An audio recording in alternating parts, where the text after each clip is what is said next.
우리 때라와다 불교에서는 12연기를 조금 전에 설명해 드렸듯이 윤회를 설명하는 순환 과정으로 여깁니다. 그래서 우리가 살고 있는 세상, 우리의 환경, 그리고 우리 자신 또한 우리 과거 행동인 업에 의해서 결정되어 있다라고 보고요.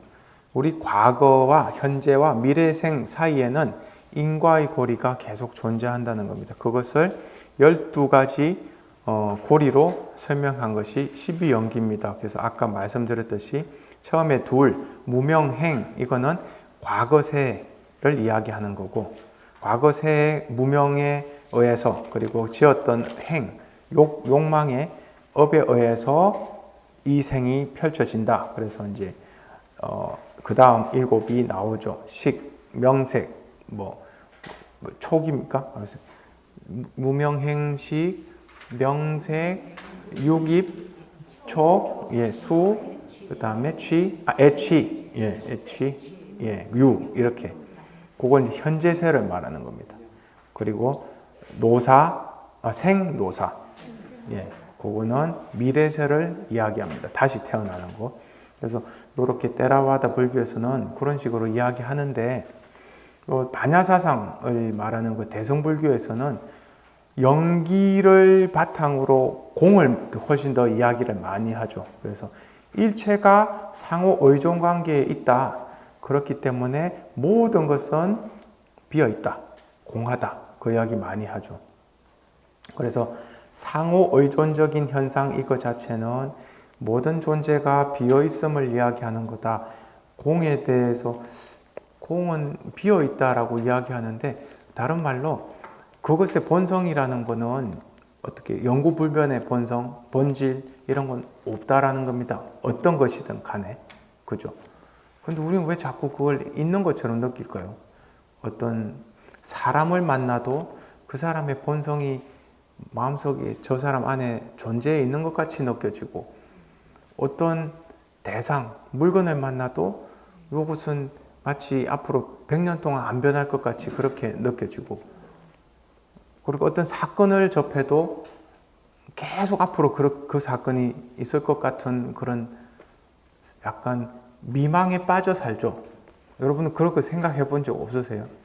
어떤 일을 겪는데 겪을 때마다 너무나 이게 절대적이다? 현실적이다? 그냥 생생하게 이게 전부인 것처럼 느껴집니다. 그래서 어떤 사랑을 하게 되면 이 사랑이 영원할 것 같고, 그 다음에 누군가를 좋아하게 되면 그 좋아하는 마음이 영원할 것 같고, 그 다음에 그 대상 자체도 변하지 않을 것 같고, 그러한 믿음에 빠지는 그 자체가 우리가 무명이거든요. 사실은 계속 변하고 있는 그 순간에 잠깐 찰나를 보고 포착한 건데, 그런 모습을 포착한 것 뿐인데, 그 포착한 순간을 영혼으로 다시 해석해가지고 막 가지고 있단 말이에요. 그걸 자꾸 깨주는 게 이제 공사상이죠. 너가 지금 빠져있는 그러한 생각, 그러한 믿음, 이 모든 게 속에 비어있는 것을 착각해가지고 그렇게 유지하고 있다. 그 이야기를 하는 게 이제 반야사상, 공사상입니다. 그리고 유식불교에 가면은, 우리 이러한 자꾸 믿음이 일어나는 이러한 섭성, 이런 것들은 사실은 우리 아레아식의 이런 특징이 잠재되어 있어서 그 순간순간 찰나찰나마다 그게 이제 밖으로 현행되어서 나온다는 겁니다. 원래 잠재되어 있던 씨앗들이 바깥 대상을 만나면 계속 이렇게 나오면서, 이거는 마치 실제로 존재하는 것, 살아있는 것, 절대 변하지 않는 것, 영원한 것, 나의 것, 이런 식으로 계속 마음이 일어난다는 거죠. 그걸 이야기한 게 유식불교입니다. 그래서 우리의 마음에 이미 모든 것을 있는 것으로 착각해가지고 사랑에 빠지고 갈망하고 집착하는 그러한 어떤 특징, 경향이 내재되어 있다라는 걸 계속 이야기해주는 이론이 유식불교거든요. 그래서 유식불교에서는 우리의 업이 우리 몸을 만들고, 우리 몸뿐만 아니고 이렇게 우리의 환경까지 조성해가지고 오온의 세계를 펼쳐 놓는다. 그걸 이야기합니다. 굉장히 무시무시한 사상이기도 하고, 언뜻 보면 되게 흥미롭지만 어떻게 보면 절대 빠져나갈 수 없는 어떤 순환고리에 있어요. 내가 어떤 무명의 행위 일어나서 무명의 의식이 일어나면 그 의식이 일어나는 것이 세상을 펼치는 순간 그 의식이 또다시 잠재의식으로 들어가서 그러한 무명의 씨앗이 또 만들어집니다. 그래서 재생과 함께 또다시 심어지고 재생과 함께 심어지고 하는 계속 반복이 되는 거죠. 그러니까 결국은 우리가 아까 말씀드린 뭔가가 있다고 느껴지고 뭔가가 소중하다고 느껴지고 무엇이 정말 실체다라고 느껴지는 이 믿음들은 마음에서 만들어서 마음에서 계속 또 씨앗으로 만들어서 넣어요. 이러한 그 순환의 고리는 멈출 수가 없죠. 그걸 끊지 않, 그 중간에 어떤 단계에서 끊지 않으면은 멈출 수가 없습니다. 그래서 이 아레야식의 이 뿌리를 정화시키지 않으면은 계속 우리는 윤회를 할 수밖에 없는 그런 의식의 구조로 되어 있다 이렇게 이야기합니다. 그래서 이게 전부 깔려 있는 게 연기법들의 설명입니다. 연기법의 내용이 이러한 더 풍부한 이론들을 만들어 주죠. 그때 해탈을 하려면 예. 12연기 중에 어디서 해탈을 할 수 있을까요? 너무 좋은 질문인데 제가 대답할 수 있을지 모르겠습니다. 12연기 중에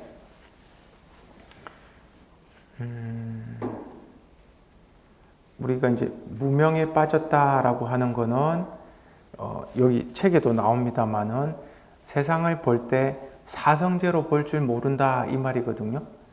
사성제로 볼 줄 모른다는 거는 지금 나한테 일어나는 일이 집착을 낳아서 결국은 고에 빠지게 만드는 일이다라는 것을 알아야 되는데 대부분의 사람들은 그런 걸 안 듣고 안 믿습니다. 만약에 좋은 일이 일어나면 이렇게 좋은데 무슨 소리야 라고 하죠. 그래서 무명을 자꾸 벗어나는 그런 방법을 택하는 것, 그것도 하나의 12가지 고리 중에 하나입니다. 그 팔정도를 계속 닦으면서 무명을 명으로 다시 바꾸는 작업이죠. 계속 어리석음에서 벗어나서 내가 이 순간 일어나는 일이 무명에 빠지지는 않는가, 그릇된 생각이지 않는가, 견해가 어떤 집착하는 견해에 빠지지 않는가, 그걸 계속 살펴보는 것도 12가지 고리에서 나오는 방법이기도 하겠죠. 그리고 우리가 그 명상을 하면서 사티나 위파사나 명상을 하면서 이 촉수에 취 이렇게 흘러가는 그 단계에서 사실은 촉을 통해서 느낌이 일어나는데 느낌이 일어날 때 아 좋은 느낌이구나, 또는 아 너무나 싫은 느낌이 일어나는구나, 또는 좋지도 싫지도 않은 느낌이 일어나는구나 라고 느낌을 알아차릴 수는 있어요. 그죠? 거기서 애로 안 빠지면 고리를 끊을 수 있습니다. 거기서 갈망, 내가 이걸 좀 더 했으면, 더 가졌으면, 아니면 싫은 대상에 대해서 절대로 이걸 안 봤으면, 보지 말았으면 하는 그러한 강한 욕망이나 열의를 가지지 않으면 수가 일어나는 걸로 그냥 머물 수 있죠. 그거 우리가 그 사념처 명상이라고 하거든요. 사념처 명상에서는 사티를 자꾸 이렇게 개발하면서 내가 어떤 느낌이구나, 이러한 느낌은 이러이러한 몸의 반응과 마음에서 이러한 반응이 일어나게 되어 있구나 하고 관찰하는 걸로 끝나거든요. 그럼 거기서 애, 취, 유로 발전하지가 않죠. 그래서 그 명상을 항상 하고 있으란 말이 이 12연기 고리를 끊기 위해서 수에서 그냥 끝내는 겁니다. 수는 일어나는 건 어쩔 수가 없거든요. 좋은 느낌 일어난 건 뭐 어떻게 하겠어요, 그죠? 우리가 도통한 사람 수행을 해서 아주 법이 높은 사람은 감정도 안 느끼는 줄 아는데 그게 아니에요. 감정은 일어나죠. 감정보다는 느낌이 일어나죠. 아주 기초적인 느낌들은 다 있습니다. 그래서 사랑하는 사람이 떠난다. 그럼 수행하는 사람도 슬퍼요. 너무나 애통하고 슬프지만 그 슬픔에 매몰되지는 않거든요. 그래서 슬픔이라는 게 일어나는구나 라고 알죠. 그래서 이 마음이 굉장히 슬프다는 것도 알고, 그리고 기쁨이 일어나는구나, 참 좋구나, 이건 다 알죠. 하지만 거기에 또 느꼈으면, 또 가졌으면, 아니면 절대로 느끼지 말았으면, 이런 마음으로 발전 안 하는 거죠. 그래서 고리를 만약에 끊는다면은 촉수에서 그냥 관찰하고 있는 마음으로 계속 연습하는 거. 그 다음에 무명행에서 자꾸 내가 무명의 마음으로 가는지 안 가는지 관찰해서 살펴보는 거.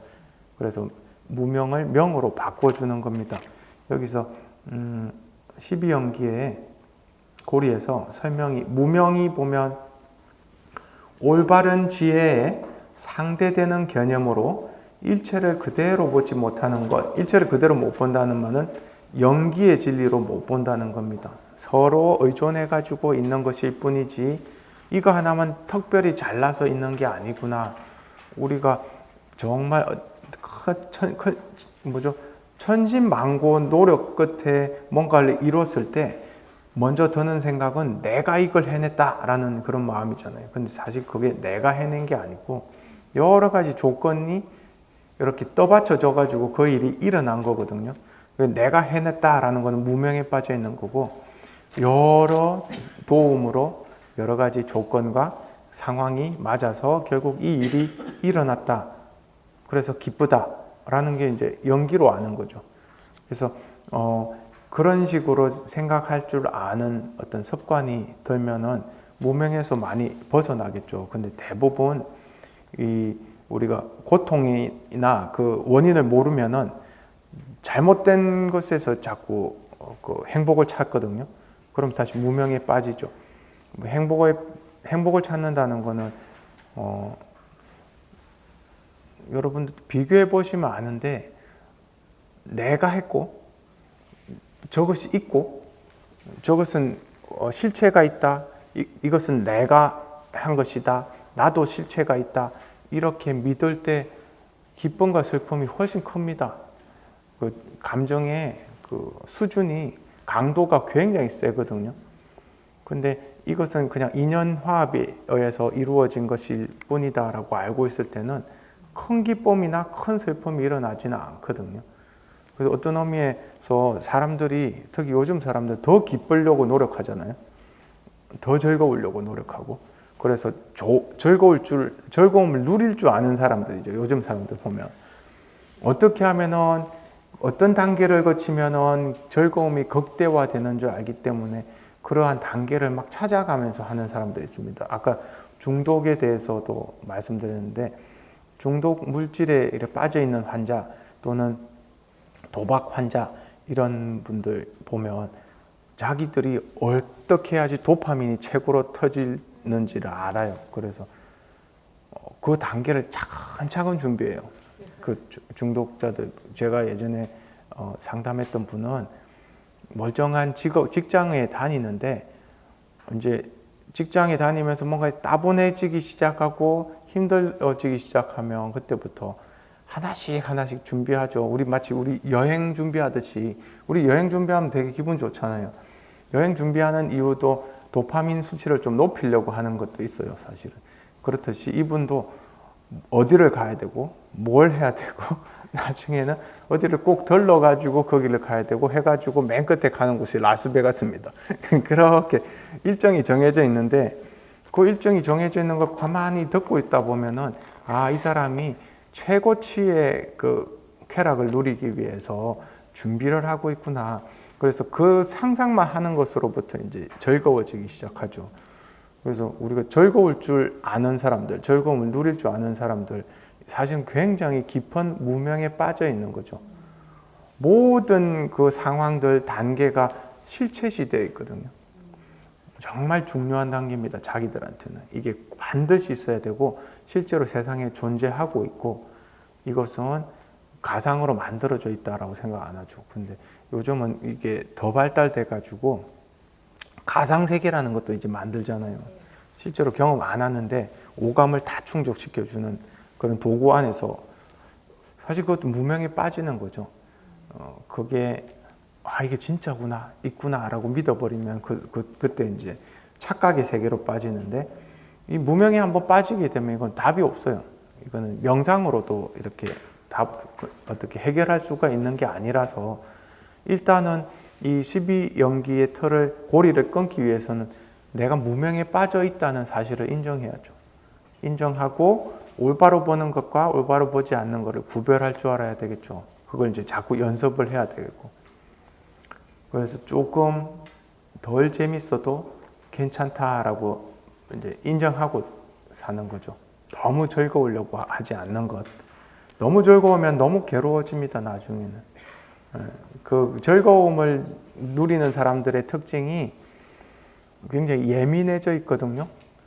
감각이나 정서가 굉장히 예민해져 있고 마치 칼날처럼 날카로워요. 날카롭기 때문에 즐겁거든요. 그런 사람은 아픔이 오면 그만큼 또 훨씬 더 아파요. 그러니까 그건 무덤덤해질 줄을 모르는 겁니다. 말에 그 즐거움과 딱 붙어 있습니다. 밀착이 돼가지고. 그러니까 그런 거는 별로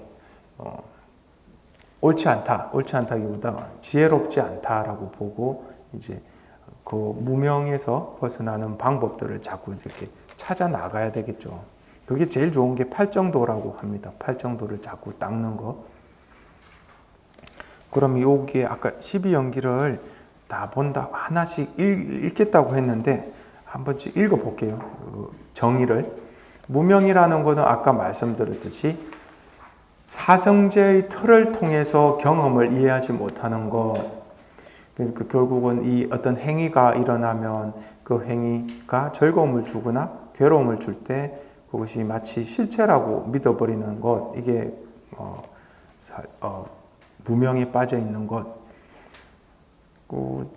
제가 예전에 어디서도 이야기한 적이 있는데 어떤 안 좋은 일을 사람들이 겪잖아요. 누구든지 안 좋은 소식을 듣거나 하잖아요. 그러면 되게 놀라잖아요. 그죠? 생각지도 않은 상태에서 갑자기 그런 소식을 듣거나 사실을 알게 되면 굉장히 놀라는데 그 놀람 안에는 어떤 인식이 있냐면 이 일은 절대로 변하지 않을 거야 라는 그런 왜곡된 믿음이 있습니다. 큰일 났네? 이 일은 이제 영원히 이렇게 살 거야 라는 이상하게도 그런 생각으로 쑥 들어가 버려요. 그때 빨리 알아차리게 이거는 지나가는, 변화해가는 하나의 상황 속의 한 순간입니다. 그 순간을 이렇게 소식으로 들은 거예요. 그러니까 이 일은 연기의 존재죠. 연기의 안에 있습니다. 그래서 또 변할 거고 또 다시 흘러갈 거고 하니까 이 변해가는 와중에 내가 어떤 방법을 다시 찾아야 되겠죠. 그래서 이것도 우리 뭐 그런 말 하잖아요. 이 일도 지나가는 일일 뿐이다.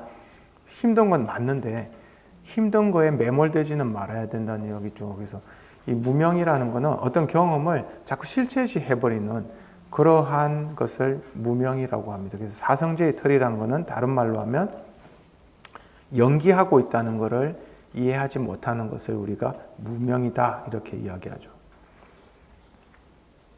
제 유튜브에 공을 이야기하는 게 나오거든요. 색적시공, 공적시색. 그거 한번 들어주세요. 거기에 대해 설명 되게 잘했어요. 그 공에 대해서. 유튜브에 색적시공, 공적시색은 무슨 뜻일까요? 라고 하는 게 나오는데 그거 모르시는 겁니까? 그 유튜브 우리 뭐죠 여기 진흥원에서 하는 헬로부타 TV 거기에 공적지색, 색적시공이 무슨 뜻인가요? 찾아보시면은 공에 대해서 제가 설명을 드렸는데 거기에 보면은 무명이란 건 결국 어떤 일들 또는 어떤 대상을 자꾸 실체시하는 어떤 우리의 습성입니다. 이 습성이 있기 때문에 자꾸 뭐 그걸로 어떻게 뭘 해보려고 해요. 그걸 우리 행위라고 하거든요. 낱낱 창조적인 경향을 우리가 행위라고 하는데 인생 전체에 걸쳐서 이루어지는 모든 창조적 행위의 흐름을 말합니다. 창조적인 게 좋은 게 아닌가?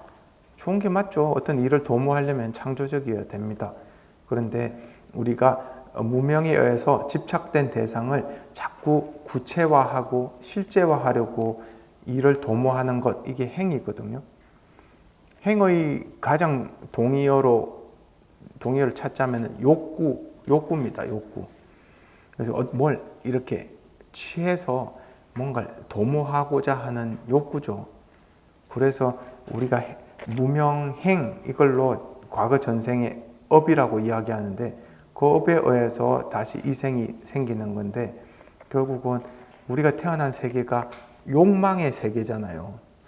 그 세계에서 색계, 무색계, 욕계가 제일 낮은 단계인데 우리가 사는 세계는 욕계거든요. 욕계에 다시 태어난다는 이 말은 우리가 무명에 빠져서 행을 하려고 하는 이 습관 때문에 결국은 욕망의 세계로 다시 돌아온다는 이야기입니다. 그래서 행, 이것은 무명에 의해서 신구의 삼행을 계속하고 있는, 삼행을 하는 겁니다. 그럼 무명의 지혜에 의해서 짓게 된 것은 반드시 또 존재 내부의 잠재적인 힘인 업의 형태로 남게 된다. 이걸 이제 구체적으로 밝힌 게 유식이죠. 유식학파에서 어떻게 우리가 했던 행위가 업의 형태로 남아있죠. 우리의 아래아식에 계속 저장됩니다. 모든 행들은 아래아식의 형태로 다시 저장이 되어서 씨앗이 되어 있다가 그것이 나중에 조건을 만나면 또 싹이 트는 거죠. 그걸 계속 반복하게 되어 있습니다. 그래서 이 무명행이라고 하는 게 굉장히 무서운 존재죠. 그죠? 우리를 다시 태어나게 해주는. 그래서 부파불교나 초기 불교에서는 이 행을 굉장히 꺼리는 쪽으로 이렇게 발달해요. 부파불교의 여러 경전들 여러분들 읽다가 보면 수행자가 사람도 안 만나고 아무것도 안 하려고 하는 그러한 장면들이 많이 나옵니다. 수행자가 지켜야 될 계율도 여러분들 남방불교 스님도 혹시 본 적 있습니까? 만나본 적? 그분들을 여러분들 눈 안 보죠. 특히 비구 스님들은 여자분들 안 만나거든요. 얼굴 안 보고 땅만 봐요. 땅만. 땅을 보는 이유는 행이 일어나지 않게끔 하는 동작이에요. 행위예요.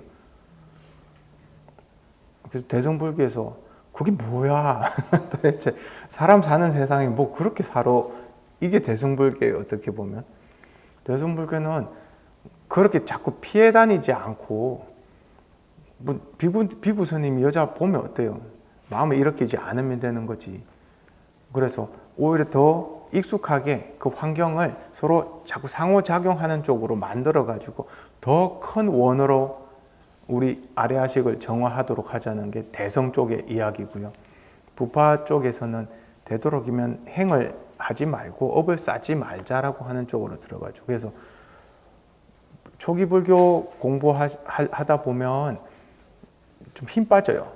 그러니까 저같이根기가 높지 않은 사람들은 이건 아닌데라는 생각을 자꾸 많이 하게 돼요. 뭔가 활동적이고 상호작용이 많은 거를 행을 좋아하는 거겠죠. 어떻게 보면 많은 걸 좋아하는데 이 자꾸 초기 불교의 경전들에서 이야기하면 자꾸 떠나라고 하거든요.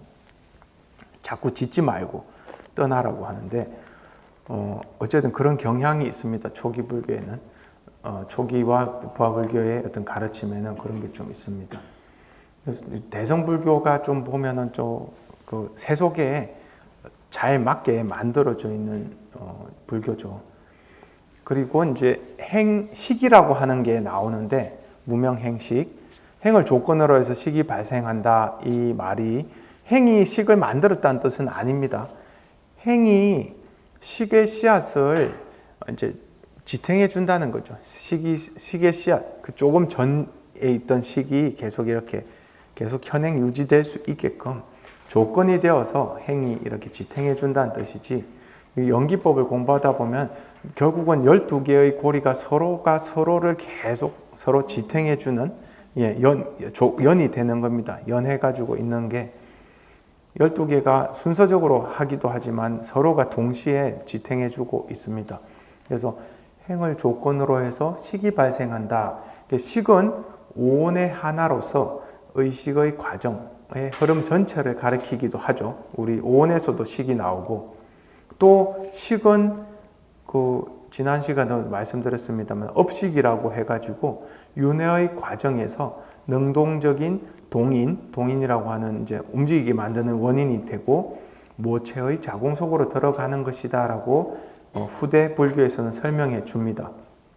그리고 또 12연계 체계에서는 이중표 교수님이 하신 그래서 발췌했는데 12연계의 체계에서는 순수한 의미의 식을 이야기하는 게 아니라는 거죠. 여기서 이야기하는 식은 무명의 식입니다. 그죠?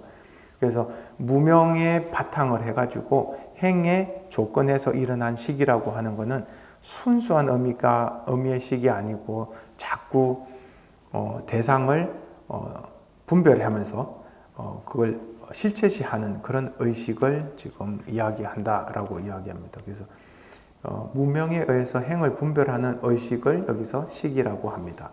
또 식은 표면적인 의식뿐만 아니라 표면적인 의식이라는 건 우리가 지금 의식할 수 있는 우리 생각들 이런 거는 표면적인 의식이죠. 근데 이러한 표면적인 의식뿐만 아니고 잠재의식, 우리가 감지하지 못하는 잠재되어 있는 의식의 세계도 다 포함해서 아주 유식 불교로 이야기하자면 말라식, 아라야식까지 다 포함해서 식이라고 한다. 이렇게 후대에서는 이렇게 훨씬 더 크게 이제 해석을 해줍니다. 그래서 지금 말씀드리는 거는 초기 경전에 나오는 것뿐만 아니고 후대에서 식을 어떻게 이야기하는 것까지 다 함께 포함해서 말씀드렸고요.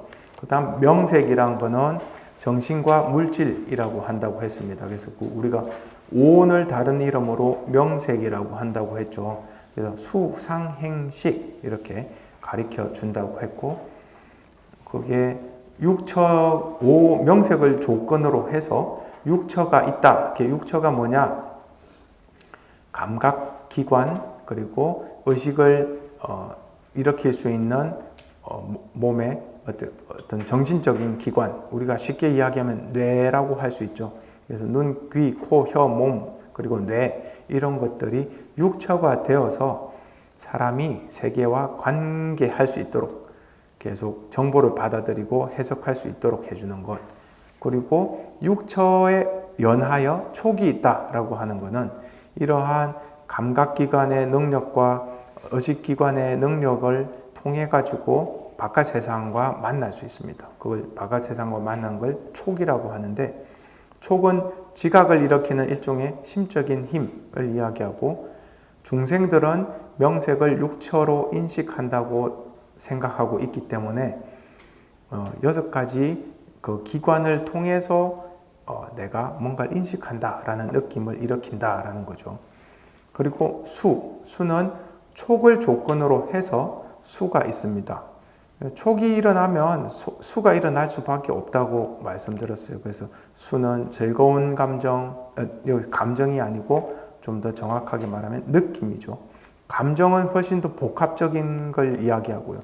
느낌은 바로 즉각적으로 몸으로부터 오는 느낌, 마음으로부터 오는 느낌, 이걸 느낌이라고 합니다. 그걸 수라고 합니다. 그래서 즐거운 느낌, 괴로운 느낌, 즐거움도 괴로움도 아닌 느낌, 이거를 말한다. 이 책의 수도 보면은 느낌이라고 적혀 있습니다. 그래서 느낌과 감정은 우리가 좀 구분해 줘야 되는데, 제가 여기 프린터 안에는 좀 잘못 적어 놨습니다.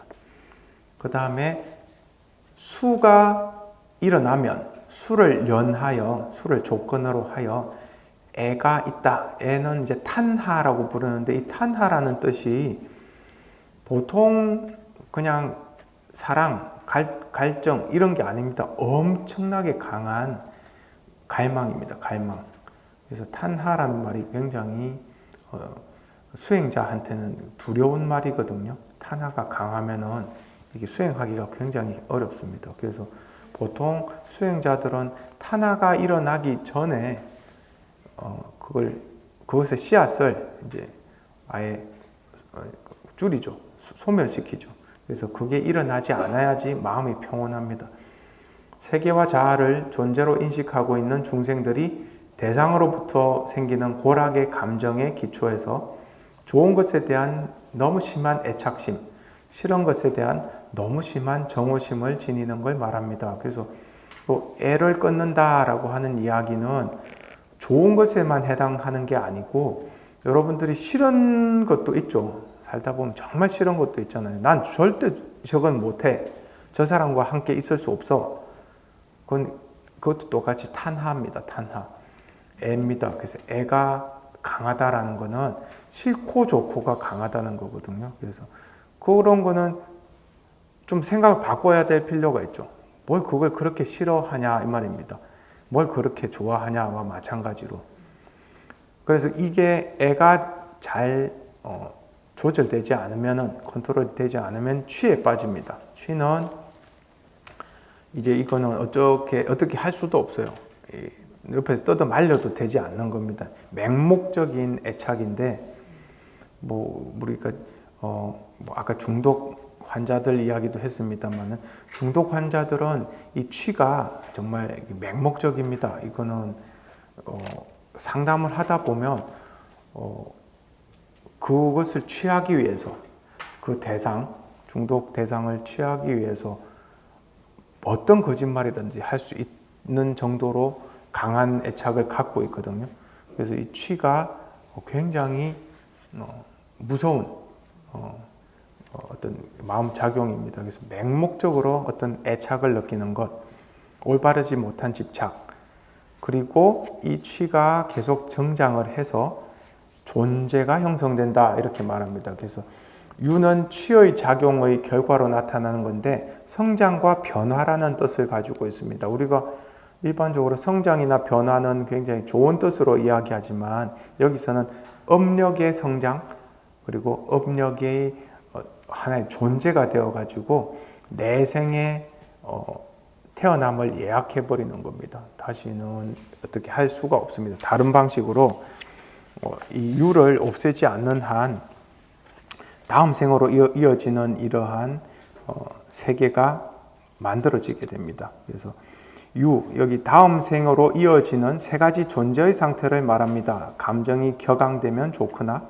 나쁜 의도적인 행위들을 하게 됩니다. 그리고 그런 의도적인 행위들이 욕망의 세계, 물질의 세계, 비물질의 세계에 다시 태어나게 하는 존재를 가져옵니다. 그걸 우리가 유라고 하는데 제가 좀 더 쉽게 이야기해서 여러분들이 자주 하는 행동의 습관적인 결과, 그래서 그 습관이 무섭다라고 하죠.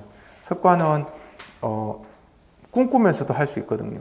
의식이 아직 정신을 안 차린 상태에서도 무의식적으로 그 습관이 계속 진행이 되어 버립니다. 그래서 업력이 엄청나게 강하죠. 그걸 우리가 유라고 할 수 있다라고 말씀드렸습니다. 그리고 유에 연하여 생이 발생하고요. 업은 생을 있게 하는 원인이 되기 때문에 유에 의해서 다시 태어남이 있다.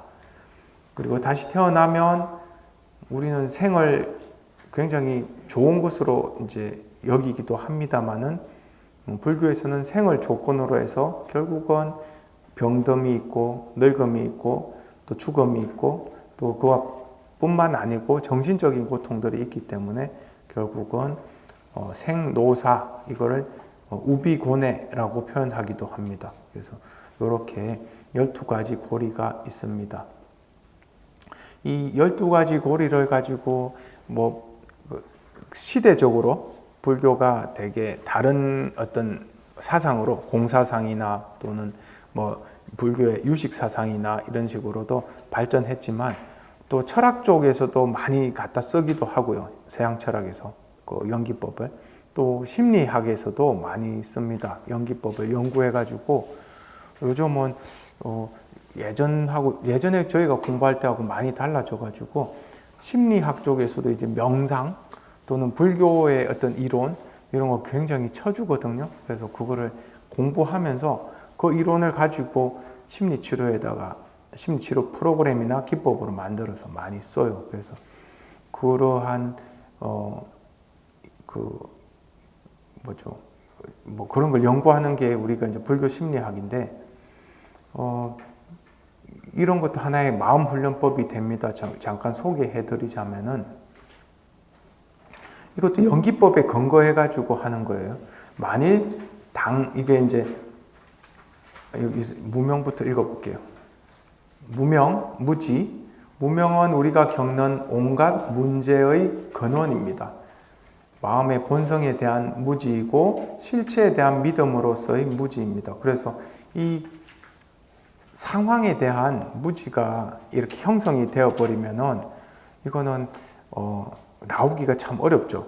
그래서 항상 큰 그림을 볼 줄 알아야 되는데 내 이 마음이 어떻게 형성되었고 지금 현재의 내 지금 뭐 심적 상태 또는 내가 뭔가를 추구하는 것 이런 것이 어떻게 형성됐는지 좀 더 훨씬 큰 그림으로 볼 줄 알아야 되는데 그걸 연기법으로 볼 줄 알아야 되는데 그렇지 않고 자꾸 이렇게 좁아지죠. 포커스가 좁아져서 이거 아니면 안 돼 하는 그 생각이 빠집니다. 그래서 이러한 연기되어 있음을 자꾸 깨닫도록 해주는 마음 훈련법들이 이렇게 나옵니다. 그래서 이 심리 치료에서 써놓은 거 제가 잠깐 가지고 왔는데 이런 거죠. 지금 현재 당신 마음이 불편한 상황입니까? 되게 불편하고 뭘 어떻게 이걸 벗어나고 싶은 어떤 열망, 욕망이 강합니까? 그러면 잠깐이라도 스스로에게 이렇게 물어보세요. 이렇게 해서 이제 1번 지금 현재 내려놓고 싶지 않은 그 무엇인가 그게 뭔가 한번 물어보세요. 그러니까 내려놓고 싶지 않은 무언가에 매달리거나 집착하고 있습니까? 라고 스스로에게 물어보세요. 그리고 또 두 번째, 무언가를 피하거나 벗어나려고 하는 중인가? 이렇게 물어보세요. 그리고 또 세 번째 질문은 나는 존재하지 않는 것을 보고 또 정작 있는 것을 보고 있지는 않나? 있는 것을 안 보고 있지는 않나? 놓치고 있지는 않나? 그런 걸 스스로 한번 물어보세요. 내가 혹시 현실을 잘못 보고 있지 않나? 존재하지 않는 것을 존재하는 것으로 보고 정작 있는 것을 있지 않는 것으로 보거나 이렇게 하지 않나? 라고 물어보는 거죠. 그래서 마음이 불편할 때 먼저 내가 뭔가에 매달리고 있나? 뭔가에 집착하고 있나? 그 집착이 인연화합이 되어서 일어난 것인데 그걸 모르고 실체라고 여겨서 그것만을 붙잡으려고 막 애를 쓰지 않나?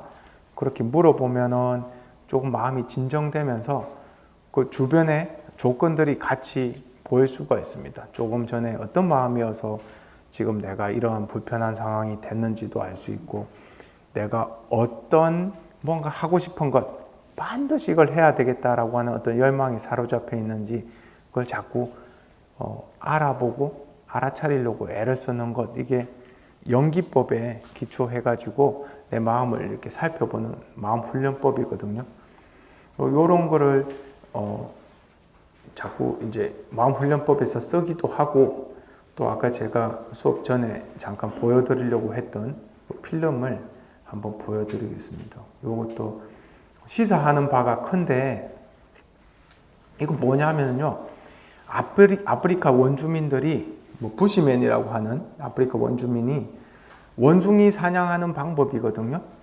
그래서 이걸 가만히 보면 그 원숭이가 인간보다 되게 어리석죠. 원숭이 되게 영리한 동물이긴 한데 인간의 입장에서 보면 되게 어리석어요.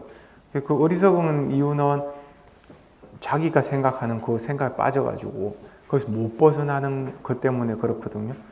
이게 마치 깨달은 자가 깨닫지 못한 사람을 봤을 때 하고 느낌하고 되게 비슷합니다. 그래서 제가 재밌어서 가지고 온 건데 이 원숭이 사냥할 때 어떻게 하냐면은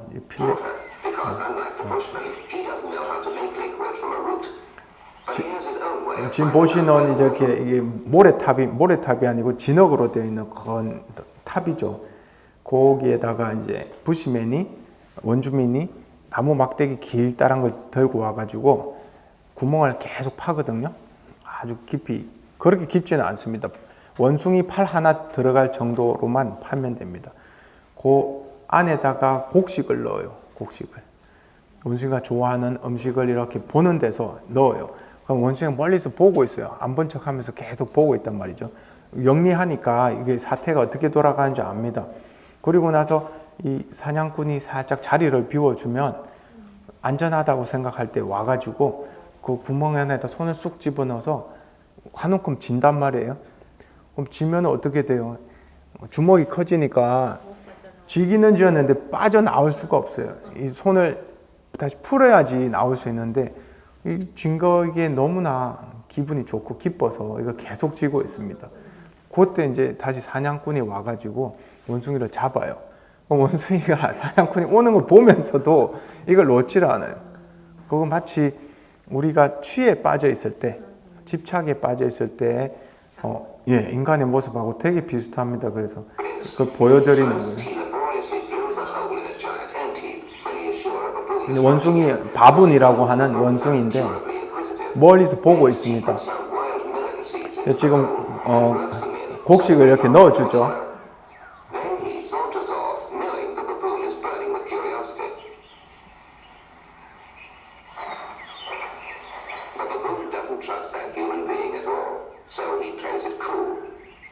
모든 게 안전하다고 생각할 때 이제 영리한 원숭이가 아까 다 봤으니까 저 안에 먹을 게 있다는 거 알고 옵니다.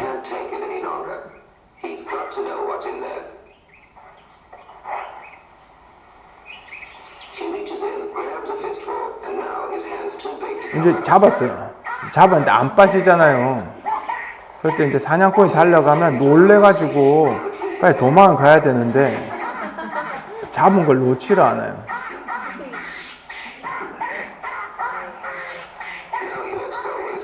그때 비로소 이제 손을 놓습니다. 이게 원숭이 사냥 방법이래요. 원숭이 사냥 방법을 보면 우리 사람하고 별 다를 바 없습니다. 솔직히 환경이 좀 다른 거지. 사람도 자기가 천신만고 끝에 차지한 거는 놓지를 못해요. 놓으면은 왜 못 놓냐면 예전에 했던 게 아까워서. 이거 내가 어떻게 이거 잡았는데, 근데 사실 자기한테는 더 큰 일이 닥쳐오는데도 그걸 놓지를 못하죠. 그래서 마치 원숭이 보면은 어리석다라고 하지만 깨달은 쪽에서, 깨달은 분의 입장에서 보면은 이제 중생들이 다 어리석죠. 집착에 빠져 있기 때문에.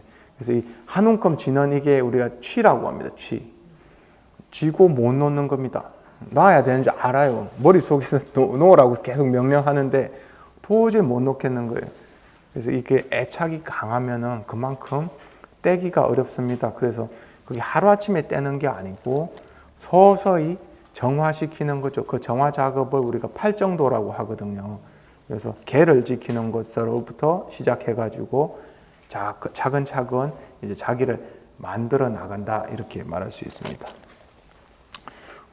그래서 오늘은 연기에 대해서 살펴봤는데 12연기를 꼭 뭐 다 우리가 외우고 알 필요는 없습니다만은 이런 식으로 마음속에서 여러 마음 작용이 전개가 되어서 우리가 착과 무명에 빠진다, 이렇게 말할 수가 있습니다.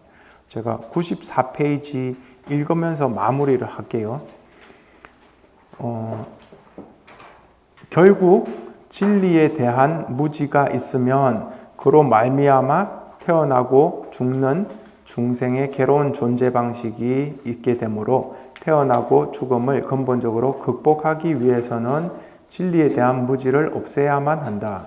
우리가 태어나고 죽음을 이제 불교에서는 큰 문제로 알고 거기에서 벗어나려고 하지만 사실 우리가 생활하는 입장에서는 너무 여기에 막 나 태어나면 안 되는데 이렇게 살 건 아니잖아요. 그죠?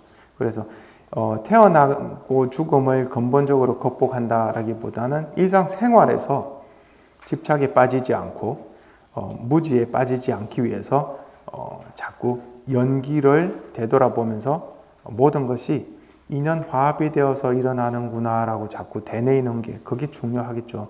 사람들은 인생을 과거 어느 시점으로부터 미래 어느 시점으로 나아가는 직선으로 여기는 게 보통입니다.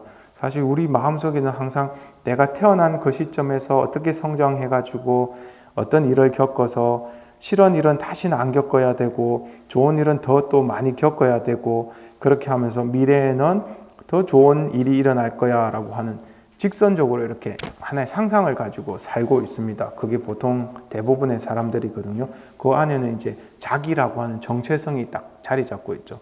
그래서 나는 이러이러한 사람이고 이러한 삶을 살았기 때문에 어느 정도의 보상을 받아야 돼, 이런 식으로 이렇게 생각을 하죠. 그러나 불교는 인생을 끊임없이 되풀이되는 이 현순간으로 보거든요. 현순간이 과거의 어떤 행위로 인해서 똑같은 모습의 비슷한 모습의 현상이 또 일어납니다. 오늘. 또 내일은 오늘과 비슷한 일이 또 일어날 겁니다. 이거는 어떤 의미에서 내가 전생이라고 하는 건 어제죠. 어제 있었던 일에 깨달음을 얻었지 못했기 때문에 여전히 똑같은 방식으로 똑같은 생각에 똑같은 행에 삶을 살고 있다 이렇게 보는 거죠. 그래서 이 메비우스의 띠처럼 같은 자리를 계속 반복하고 돌고 있는 사람의 삶의 모습을 경각시켜주고 있습니다. 그래서 12연기의 가르침을 다음과 같이 정리할 수 있습니다. 첫 번째, 12연기는 괴로움이 어떻게 일어나고 어떻게 소멸하는가를 설명해 주고 있고, 진리에 대한 무지가 있으므로 의도적인 행위들이 있고, 의도적 행위들이 있으므로 의식이 있고, 의식이 있으므로 명색이 있고, 명색이 있으므로 육처가 있고, 이렇게 계속해서 넓고 죽음이 있다. 그래서 괴로움이 발생하는 차례대로 먼저 살펴봅니다. 이를 유전연기라고 하고, 그리고 진리에 대한 무지가 소멸함으로 의도적인 행위들이 소멸하고, 의도적인 행위들이 소멸함으로 의식이 소멸하고, 그렇게 해서 나중에 넓고 죽음이 소멸한다. 그래서 괴로움 자체가 소멸한다라고 그러한 차례를 이야기합니다. 이걸 환멸연기라고 합니다. 그래서 이 유전연기와 환멸연기를 잘 말해주고 있는 게 이제 12연기다 이렇게 이야기해 볼 수 있습니다. 그래서 오늘은 12연기에 대해서 좀 12가지 고리를 좀 중심으로 설명해 드렸고요. 다음에는 업과 윤회에 대해서 요게 이제 교리에는 마지막 부분일 거예요. 그래서 교리의 마지막 부분 업과 윤회에 대해서 수업을 하도록 하겠습니다. 혹시 질문이나 뭐 말씀하실 거 있으시면은 말씀해 주세요. 예.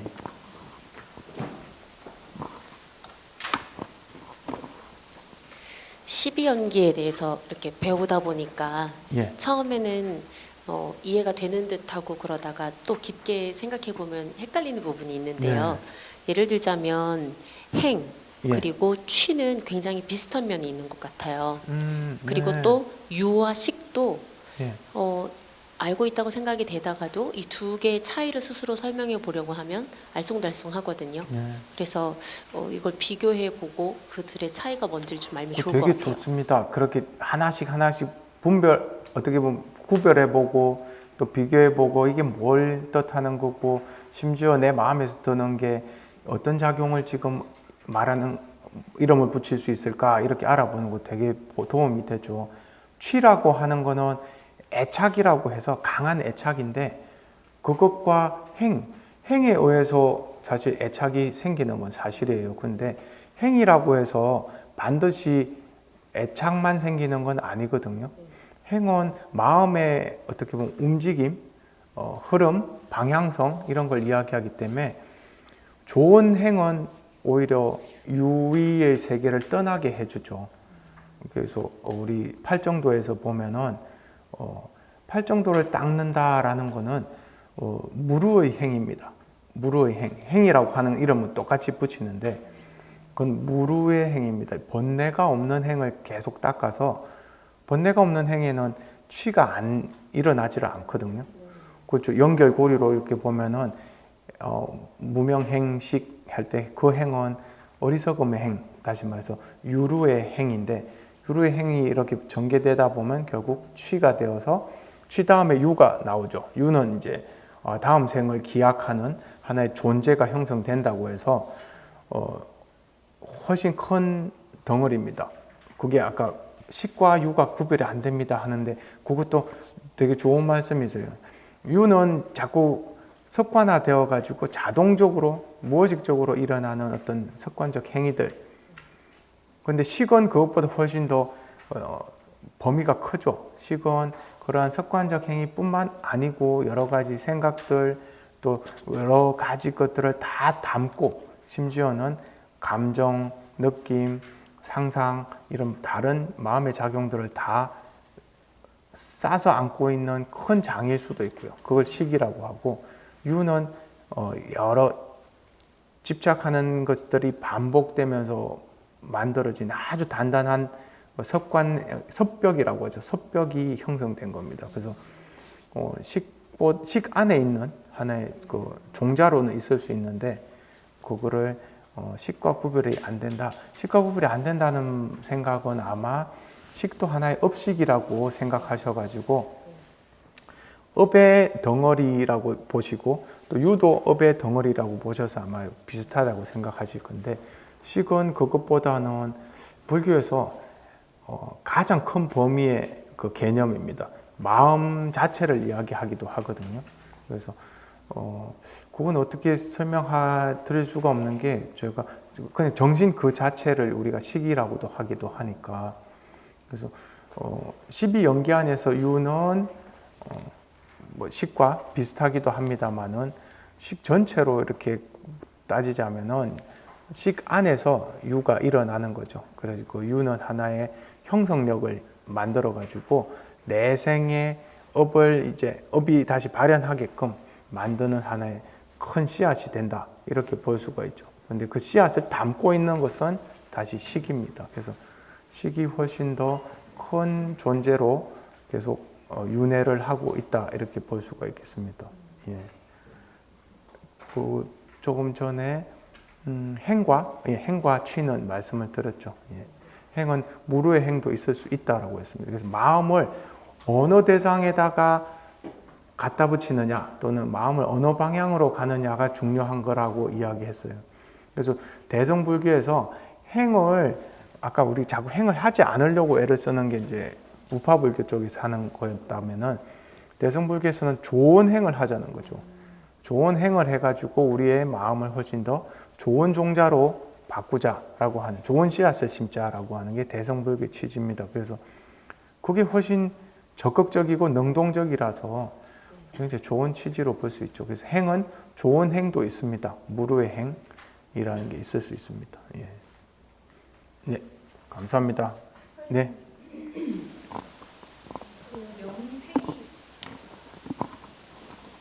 명색이 있잖아요. 예, 명색. 식 다음에 명색이 예, 오는데, 명색. 식도 식이고 네. 명색의 식도 식이잖아요. 그렇죠. 명색의 명도 식이죠. 명과 색이라고 하면 정신과 물질이거든요. 근데 그 앞에 식이라고 하는 게 지금 이야기하고 있죠. 그죠? 그래서 이게 무슨 순서가 이래? 명색이라면은 이제 그 명색 안에, 명 안에 오온의 식이 그 안에 있는데, 그 말씀 맞습니다. 근데 이미 그 전에 식이 형성돼서 업식이 있어서 업식에 의해서 현재의 몸과 마음이 만들어진다, 이렇게 볼 수 있습니다. 그러니까 제가 이제 좀 쉽게 설명하기 위해서 윤회의 그 삼생을 이야기하면서 중엄의 오온 자체를 우리가 업식이라고 말할 수 있거든요. 그럼 업식이 그 엄마 뱃속에 들어가죠. 자궁에 들어갔습니다. 들어가서 이제 그 안에서 태아가 만들어져서 태아가 몸이 계속 발달하고 있잖아요. 그걸 우리가 명색이 형성되고 있다라고 말할 수 있겠죠. 그죠? 태아가 몸을 갖추면서 정신을 일으킬 수 있는 능력이 생기고 또 몸이 갖추어집니다. 그 말은 이제 명과 색, 정신과 물질이 갖추어지고, 그리고 육입이 거기서 같이 형성된다, 이렇게 이해해도 되겠죠. 그래서 태어나면은 이제 바깥에 나와가지고 세상을 만나니까 촉이 그때 만들어지는 겁니다. 촉이 일어납니다. 오관, 자기가 갖추고 있는 감각기관과 인식기관을 통해서 세상을 계속 만나니까 우리가 촉이란 게 거기서 일어난다, 이렇게 볼 수 있겠죠. 그래서 명색은 쉽게 이야기해서 태아의 몸이 갖추어졌다, 이렇게 보시기도 하셔도 될 것 같아요. 그렇게 생각하셔도. 명색이 오온인데, 그럼 오온이 지금 이해가 잘 안 되시는 것 같아서, 오온이 중엄에도 있었잖아요. 그죠? 근데 여기서 명색은 이제 이생에서의 오온이 갖추어진다 이렇게 말하면 되겠죠. 중음에서의 오온이 아니고 현생에서의 오온이 갖추어졌다. 그래서 명색, 식이 엄마 뱃속에 들어갔다. 엄마 뱃속에서 명색이 갖추어진다. 명색이 갖추어지면서 감각기관이 발달한다. 이렇게 설명해도 되겠죠. 물질적으로 이야기하자면은. 말씀이 없으시니까 제가 어떻게 할까요? 더 다른 방식의 어떤 설명이 필요하세요? 같은 것 같기도 하고 네. 조금 가능이 될 것 같기도 하고 네. 조금 애매한. 그러니까 우리가 불교를 이해할 때 보면 딱딱 구분 지어 가지고 이것이 일어나고 그것으로부터 다음 게 일어나고 전개가 되고 이러한 설명이 안 돼요. 설명이 안 되고 항상 무엇에 연하여라고 해가지고 이것도 있으면서 그 다음 것도 있고 그 다음 게 있는 게 있기 때문에 이것도 또 같이 있게 된다라고 하는 서로 지탱하는 그런 형국을 이렇게 자꾸 이야기해 주거든요. 그래서 지금 말씀하시는 무명행식 이거 전체는 어떻게 보면 시간상으로 보면 거의 똑같은 시간입니다. 무명행식은 순서상으로 무명이 있고 그 다음 행이 일어나고 식이 일어났습니다 라고 말하기보다는 업식 자체가 무명행식이에요. 같은 순간에 예, 업식 자체가 식이라고 하면 그걸 담고 있는 무명의 그 과거 업력을 담고 있는 근본식이라고 볼 수. 근본식까지는 그렇게까지 그 아래아식이 돌아다닌다 이렇게 이야기할 때라고 하면 그렇게도 말할 수 있겠지만 그렇게 말 안 하더라도 우리의 전생에 했던 모든 행위가 하나의 업식으로 남아 있어서 업식이 무명을 담지하고 그 안에는 자꾸 행하려고 하는 뭔가 욕구를 품은 그러한 경향을 가지고 있는 식이 이렇게 중음의 세계에 있다가 엄마 뱃속에 들어와서 엄마 뱃속에서는 엄마가 물질을 제공해 주잖아요. 그러니까 결국 그 안에서 태아라고 하는 게 만들어지면서 명색이 갖추어지는 겁니다. 그렇게 말씀을 하시니까 또 헷갈리는데 네. 그러면 행보다 식이 먼저 있어야 될 것 같은데. 그렇죠.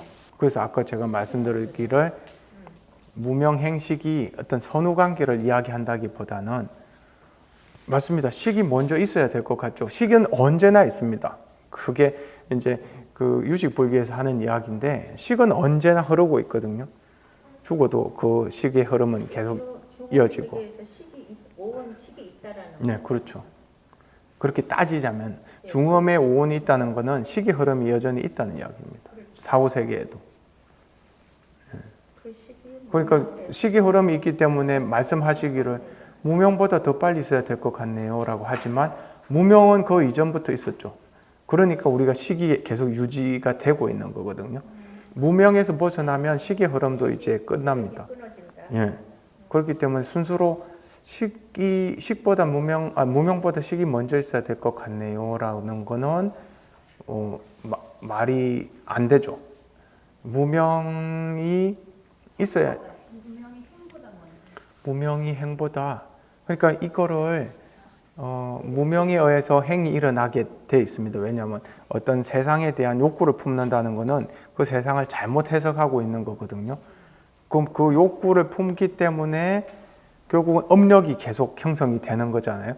그런 순서로 보면 무명행식의 순서는 맞는데 지금 한 사람이 죽어서 그 사람의 죽었는데 계속 식이 여전히 있다고 말씀하시는 그걸 떼놓고 이야기하자면은 그 안에는 무명도 있고 행도 있으니까 식이 먼저 있네요 이렇게 말할 수가 있다는 건데 뭐 먼저 있다라고 말하는 필요는 없겠죠. 그냥 식의 흐름이 여전히 있고 그거는 무명과 행에 젖어 있는 식이다 이렇게 말할 수가 있겠죠. 그래서 그걸 꼭 선후관계를 따진다기보다 무명이 죽으면은 여전히 식의 흐름이 있는데 그 식의 흐름은 무명에 빠져 있고 여전히 욕구를 하는 욕망하는 식이다 이렇게 볼 수 있는 거죠. 마음에 안 드시는 표정인데 예, 저는 가봐야 됩니다. 늦었습니다. 예. 그럼 수업 마치겠습니다. 감사합니다. 예.